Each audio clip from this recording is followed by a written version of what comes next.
old warrior named Oisin, the son of Fionn MacMhail, the protector and the light of Fianna, their homeland located in Ireland. When they were looking around the shores, they saw a beautiful woman. She had long golden hair like the sun, and she rode a white horse along the shores. The horse moved so swiftly to the point where its hooves didn't seem to touch the ground. The woman from Fianna had such rare beauty, but the woman with the gold hair stood out. Her beauty caught each one of the troops' attention. She had hair long enough to reach down to her ankles, a long blue dress that covered her legs, and wore a blue tunic. She wore a gold crown around her head that matched her horse's bridle and hoof shoes. She spoke to the men, informing them that her name was Niam, with such a kind tone. Her accent was quite heavy, and her word choice was common yet foreign. She told them that she was the daughter of Manannan Macler, king of the ocean. Introducing herself, she announced that she needed to find herself a husband. Instead of letting the men volunteer to be her husband, she decided to pick for herself, and she points at Oisin. Oisin didn't know what to say. He looked around as his other troops looked at him.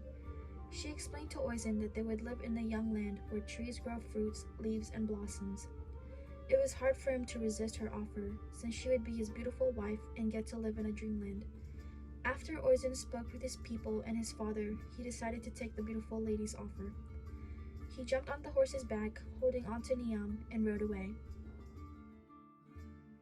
Years later, they lived a peaceful life and were very much in love with one another.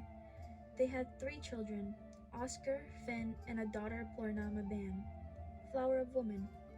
Although Oisin lived a happy life with his family, he missed his old home. He missed the adventures he took and the battles he had fought. He wanted to visit his old home, so he planned to go back home and see his family. He told Niam what he was planning to do, and she didn't stop him. Instead, she offered him her white horse, but she also warned him, "Do not get off this horse, and do not let your feet touch the ground, or else you will never be able to return to Tir na Nog again." When Oisin left home and arrived back in Ireland, he noticed that his home looked nothing like how it did before he left it. It looked abandoned. The castle that his family once lived in was crumbled with vines wrapped around it. No one was around, including his family, as he continued to look around for familiar faces. When he saw 2 men trying to pick up a boulder, knowing his strength, he offered to help the 2 men.